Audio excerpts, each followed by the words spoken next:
आदाब नाज़रीन, जे की आवाज़ देख रहे हैं आप और मैं हूं कामरान खान। नाज़रीन इकराम, जैसा कि आप सबको मालूम होगा कि चंद दिन कबल सोशल मीडिया के थ्रू जो है हमने एक रिपोर्ट देखी थी जिसमें हमारे अपोजिशन पार्टी के एक सीनियर लीडर जो है और साथ में सरपंच भी हैं, उनकी तरफ से एक ओपन चैलेंज जो है युद्धवीर सिंह ठाकुर जो डीडीसी काउंसलर हैं बीजेपी पार्टी से जिनका ताल्लुक है, और साथ में हमारे डीडीसी चेयरमैन धनंतर सिंह कोतवाल जो हमारे चेयरमैन हैं, उनको भी जो है एक खुल्लम खुल्ला जो है एक हमारे सियासी लीडर ने जो है उनको चैलेंज किया था। और काफ़ी ऐसे कुछ तंजिया अंदाज में उन्होंने बात करी थी इन दोनों लीडरान के मुतालिक। तो उसी मुद्दे पर मेरे साथ जो है नीरज सिंह मन्हास जी मौजूद हैं जो बीजेपी से ताल्लुक़ रखते हैं। मन्हास साहब, क्या कहना चाहेंगे? जो मैंने अभी मुद्दा छेड़ा है आपके सामने, तो इस सब पर आपका क्या कहना है? जी, शुक्रिया कामरान साहब।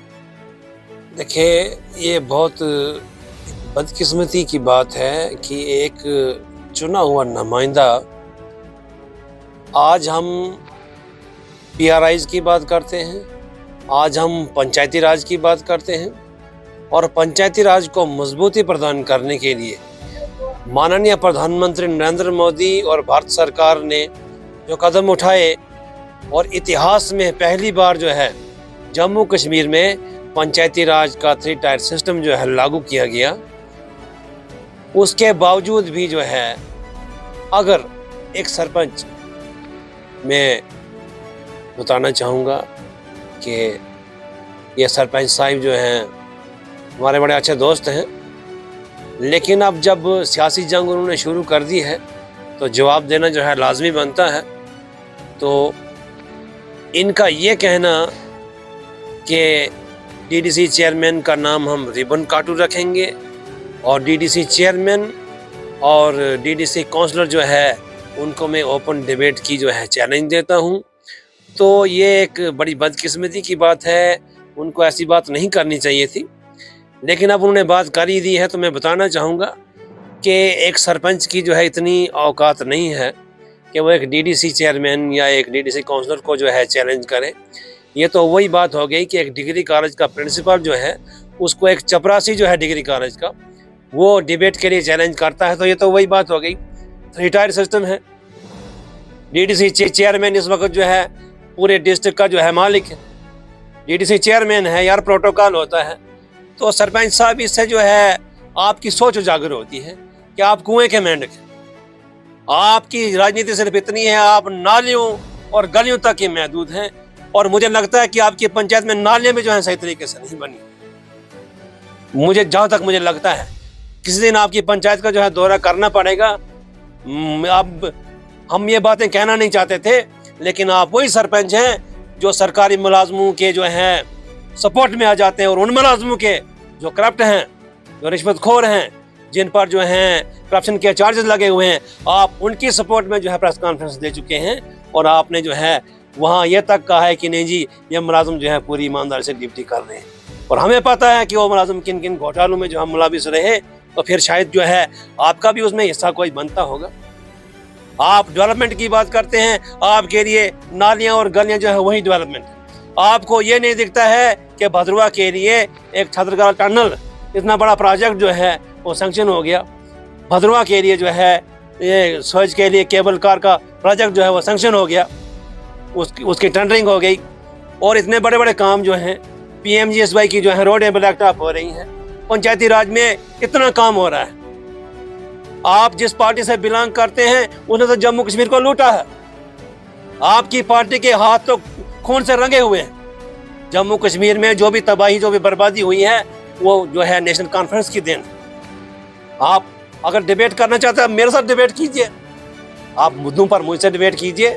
अगर आप इतने बड़े इंटेलेक्चुअल हैं, आपको इतना नॉलेज है, आप मेरे साथ डिबेट कीजिए। मैं आपको ओपन चैलेंज करता हूँ, मैं आपको ओपन चैलेंज करता हूँ कि 1987 में जो है नेशनल कॉन्फ्रेंस ने क्या किया। जम्मू कश्मीर में आतंकवाद किसने लाया? जम्मू कश्मीर को खूनी पंजे के हवाले करने वाली नेशनल कॉन्फ्रेंस है, जिसने 70 सालों से जम्मू कश्मीर को लूटा है, खानदानी राज यहाँ बना के रखा है। और आज जो है आप जो है इस प्रकार की बातें करते हैं। आप उस पार्टी से बिलोंग करते हैं जो दहशतगर्दों की पार्टी है। तो हम ये बातें कहना नहीं चाहते थे, लेकिन आपने हमें मजबूर कर दिया है। तो मैं समझता हूँ कि सरपंच साहब जो हैं, अगर इतने बड़े इंटेलेक्चुअल हैं तो आए मेरे साथ डिबेट करें। मैं आपके जे के आवाज़ को जो है, मैं आपको दावत देता हूँ कि आप बुलाइए, सरपंच साहब को भी बुलाइए, मुझे भी बुलाइए और मुद्दों पे बात की जाए। उन्होंने कितनी डेवलपमेंट की है, नेशनल कॉन्फ्रेंस ने 17 साल में भदरवा की कितनी डेवलपमेंट की है। अगर आप एक डीडीसी काउंसिलर या डीडीसी चेयरमैन को बोलेंगे कि तो भदरवा की यूनिवर्सिटी को फुल फ्लैज यूनिवर्सिटी कर दे, तो वो तो मुमकिन नहीं है। हाँ, वो तो मुमकिन नहीं है। जो दायरा डीडीसी चेयरमैन और डीडीसी काउंसिलर का है, तो उस पर बिल्कुल खरे उतर रहे हैं। वो जनता जानती है। आपकी इस घटिया राजनीति से कुछ नहीं होने वाला।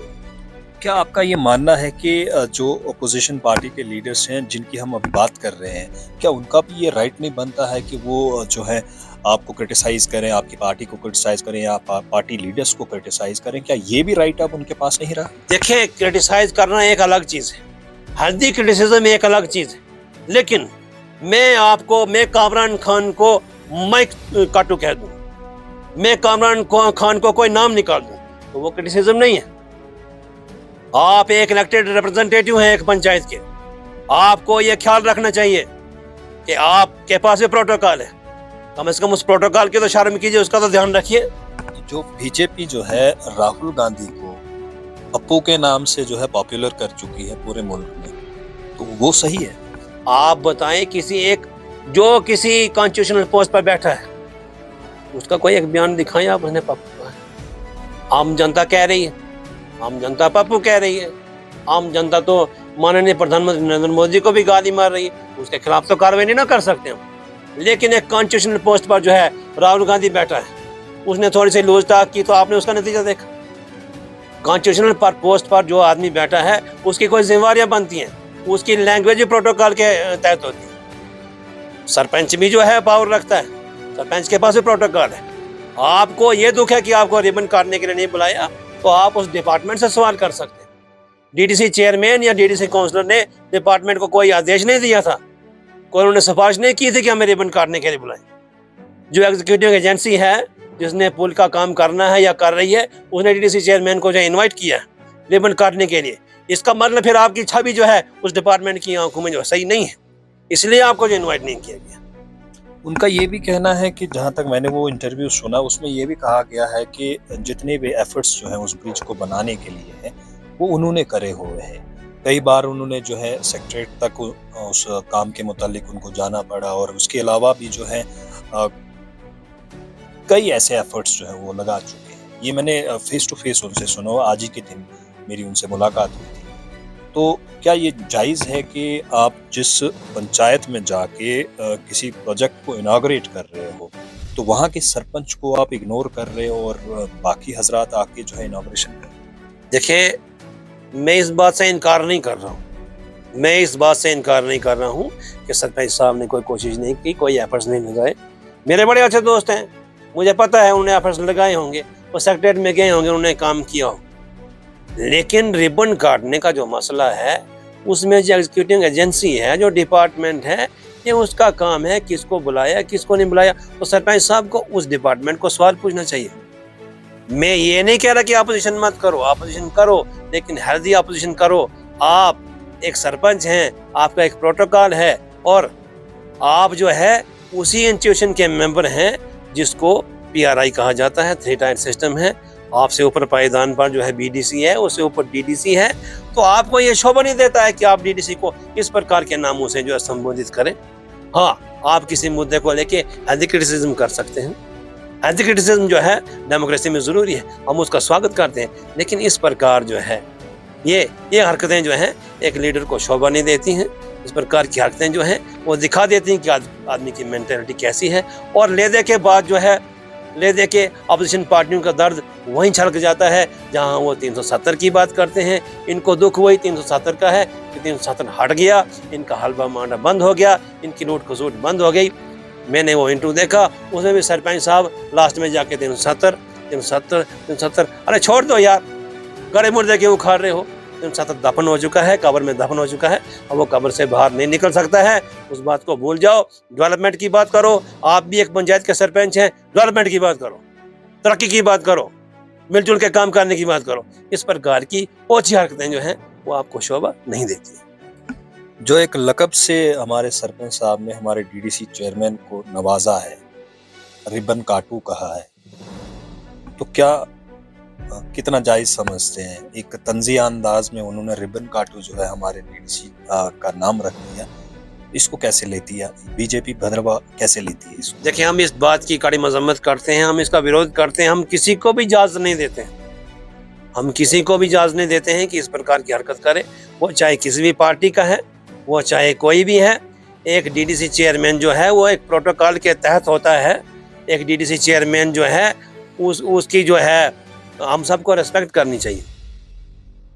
और जिसने ये नाम रखा है हम उसकी भी रिस्पेक्ट करते हैं, वो भी एक पंचायत का सरपंच है, PRI मेंबर है, हम उसकी भी रिस्पेक्ट करते हैं, वो भी हमारे लिए आदरणीय है। ये जानना चाहूंगा कि कल आप कैसे इसको सेलिब्रेट करने वाले हैं, कैसा माहौल रहेगा कल? देखिए, मैं आपको बताऊं कि ये पूरे भद्रवा के लिए एक बड़ी खुशी की बात है। भद्रवा के जितने भी लोग हैं, भद्रवा के जितने भी लोग हैं, जितनी भी आवाम है, हम सब भाई हैं। हमें भद्रवा की तरक्की, भद्रवा की खुशहाली की बात करनी है। और मैं आपको बताना चाहूँगा कि पिछले साल यहाँ जो यूनियन टूरिज्म मिनिस्टर साहब आए थे, तो भद्रवा के जितने भी लीडर हैं, सीनियर लीडर जो हैं, तो उन सब ने जो है मिलजुल के जो है एक मेमोरेंडम दिया था। इसमें जो है सबका योगदान है। मैं ये नहीं कहूँगा, मैं किसी एक आदमी के सर पे ये सारा नहीं बांधूंगा, ये एक मिला जुला एफर्ट था। उसके लिए देखो, भद्रवा की हिस्ट्री में पहली बार जो है एक डाक बंगले में मीटिंग हुई थी, जिसको जो है डीडीसी चेयरमैन साहब ने जो है वहाँ ऑर्गेनाइज किया था, और हर पार्टी के जो है लीडरान को बुलाया था, और सबकी सलाह मशवरे से कि हम भद्रवा के लिए एक जॉइंट जो है मेमोरेंडम तैयार करें और उन चीज़ों की डिमांड करें जो भद्रवा के लिए ज़रूरी है। तो ये डिमांड जो है की गई थी, और आज सरकार की तरफ से जो है हमारे लिए एक बहुत बड़ी खुशखबरी है कि केबल कार प्रोजेक्ट जो है भद्रवा से सोच के लिए उसको जो हरी झंडी मिल गई है। ये कहा गया है, यूनियन मिनिस्टर ने ये कहा कि उसकी टेंडरिंग होने वाली है। तो इसके लिए कल जो है 11 बजे भद्रवा के शहरी बाजार में हम एक सेलिब्रेशन करने जा रहे हैं। और मैं भद्रवा की तमाम आवाम से जो है ये अपील करता हूँ कि ये हम सब के लिए एक बहुत बड़ी बात है, क्योंकि जितना भी हमारा जो है जम्मू प्रोविंस है, कश्मीर की बात नहीं करूँ, जम्मू प्रोविंस है, तो जम्मू प्रोविंस में ये सबसे बड़ा प्रोजेक्ट होगा केबल कार का, सबसे बड़ा और सबसे खूबसूरत। और इससे भद्रवा के टूरिज्म को जो है बहुत ज़्यादा जो है बूस्ट मिलने वाला है। यहाँ इस प्रोजेक्ट के कंप्लीट होने के बाद मैं समझता हूँ कि लाखों की तादाद में जो है टूरिस्ट आएंगे, क्योंकि टूरिस्ट जो है इन चीज़ों से अट्रैक्ट होता है। जब वो यहाँ भद्रवा से केबल कार में सोजधार पर जाएगा, सोजधार जो है वो एक जन्नत है, वहाँ तक जब टूरिस्ट जाएगा तो वो यहाँ से जाके जो है जब इस चीज़ को प्रोपेगेट करेगा, तो मैं समझता हूँ कि भद्रवा के लिए बहुत बड़ी बात है। और पूरे भद्रवा को मिलजुल कर जो है इसको सेलिब्रेट करना चाहिए, इस चीज़ की खुशी मनानी चाहिए। और मैं उन लोगों से भी कहना चाहूँगा जो हमेशा जो है सरकार की क्रिटिसाइज करते हैं, उनको भी देखना चाहिए कि सरकार जो है भद्रवा के प्रति कितनी गंभीर है और भद्रवा की तरक्की और खुशहाली के लिए कितने बड़े बड़े काम किए जा रहे हैं। सिर्फ नालियाँ और गलियाँ बनाना जो है वो डेवलपमेंट नहीं होती है। आपको ये पता होना चाहिए कि इस केबल कार के बनने के बाद भद्रवा में एम्प्लॉयमेंट कितनी जनरेट होगी, ये भी आपको सोचना चाहिए। एम्प्लॉयमेंट भी जनरेट होगी, टूरिस्ट भी आएगा, सब कुछ होगा। तो पूरे भद्रवा को इन चीज़ों से अट्रैक्ट होता है। जब वो यहाँ भद्रवा से केबल कार में सोजधार पर जाएगा, सोजधार जो है वो एक जन्नत है, वहाँ तक जब टूरिस्ट जाएगा तो वो यहाँ से जाके जो है जब इस चीज़ को प्रोपेगेट करेगा, तो मैं समझता हूँ कि भद्रवा के लिए बहुत बड़ी बात है। और पूरे भद्रवा को मिलजुल कर जो है इसको सेलिब्रेट करना चाहिए, इस चीज़ की खुशी मनानी चाहिए। और मैं उन लोगों से भी कहना चाहूँगा जो हमेशा जो है सरकार की क्रिटिसाइज करते हैं, उनको भी देखना चाहिए कि सरकार जो है भद्रवा के प्रति कितनी गंभीर है और भद्रवा की तरक्की और खुशहाली के लिए कितने बड़े बड़े काम किए जा रहे हैं। सिर्फ नालियाँ और गलियाँ बनाना जो है वो डेवलपमेंट नहीं होती है। आपको ये पता होना चाहिए कि इस केबल कार के बनने के बाद भद्रवा में एम्प्लॉयमेंट कितनी जनरेट होगी, ये भी आपको सोचना चाहिए। एम्प्लॉयमेंट भी जनरेट होगी, टूरिस्ट भी आएगा, सब कुछ होगा। तो पूरे भद्रवा को इसकी मुबारकबाद देता हूँ और साथ में अपील करता हूँ कि कल सुबह 11 बजे शहरी बाजार में आए और इस सेलिब्रेशन में शामिल होकर जो है अपनी खुशी जाहिर करें भद्रवाही होने के नाते। एक आखिरी सवाल नीरज जी, हमारे सरपंच साहब को आखिर में आप क्या मैसेज देना चाहेंगे? जिस अंदाज में उन्होंने डीडीसी चेयरमैन को जो है क्रिटिसाइज किया है, एक लक़ब से नवाजा है, हमारे डीडीसी काउंसलर ठाकुर वीर जी को भी क्रिटिसाइज किया, एक ऐसे अंदाज में जो कहीं न कहीं बीजेपी यूनिट को जो है कहीं न कहीं चुभा होगा, तो उनको क्या मैसेज आप? देखिए, मैंने आपको पहले ही बताया कि सरपंच साहब हमारे बड़े अच्छे दोस्त हैं।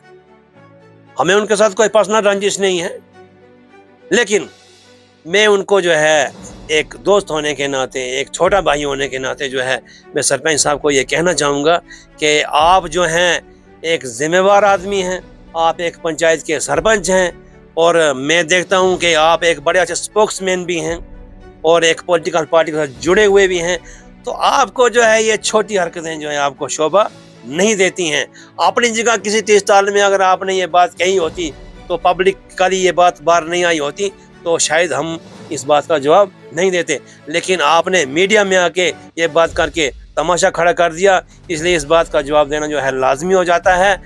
आपको जो है इस प्रकार की हरकतें, ये छोटी हरकत है, ये आपको शोभा नहीं देती है। अगर आपको डिबेट करने का शौक है, आपको जिस पार्टी से आप ताल्लुक़ रखते हैं उसने क्या डेवलपमेंट की है और बीजेपी सरकार ने क्या डेवलपमेंट की है, अगर आपको इस चीज़ पे डिबेट करनी है, मैं आपको जो है दावत में चैलेंज नहीं करता हूँ। या सरपंच साहब ने चैलेंज, मैं चैलेंज नहीं करता हूँ, चैलेंज वाली कोई बात नहीं है, हमें कोई झगड़ा नहीं करना है, हम भाई भाई हैं, लेकिन बात होनी चाहिए, बात होनी चाहिए। ठीक है, आप सियासत कर रहे हो, सियासत करनी चाहिए। अगर आपको डिबेट करनी है तो मैं आपको दावत देता हूँ, आप आए किस दिन, बैठेंगे जेके आवाज़ में, हम डिबेट करेंगे कि नेशनल कॉन्फ्रेंस ने जम्मू कश्मीर के लिए क्या किया है और जम्मू कश्मीर को किस हाल तक पहुंचाया है और भारतीय जनता पार्टी ने किस हाल से जम्मू कश्मीर को निकाला है और तरक्की की किन ऊंचाइयों पर ले जा रही है। चलें जी, बहुत बहुत धन्यवाद नीरज जी अपना कीमती वक्त देने के लिए। तो नाज़रीन, ये थे हमारे साथ बीजेपी भद्रवाही यूनिट से नीरज सिंह मनहास, जो हमारे सरपंच साहब के मुतालिक जो सरपंच साहब ने जो एक बयान दिया था डीडीसी चेयरमैन और डीडीसी काउंसलर के रिगार्डिंग, उस पर अपना रद्द-ए-अमल जाहिर कर रहे थे। दीजिए इजाज़त अपने मेज़बान कामरान खान को। लिखते रहिए जे की आवाज़ आज़ाद।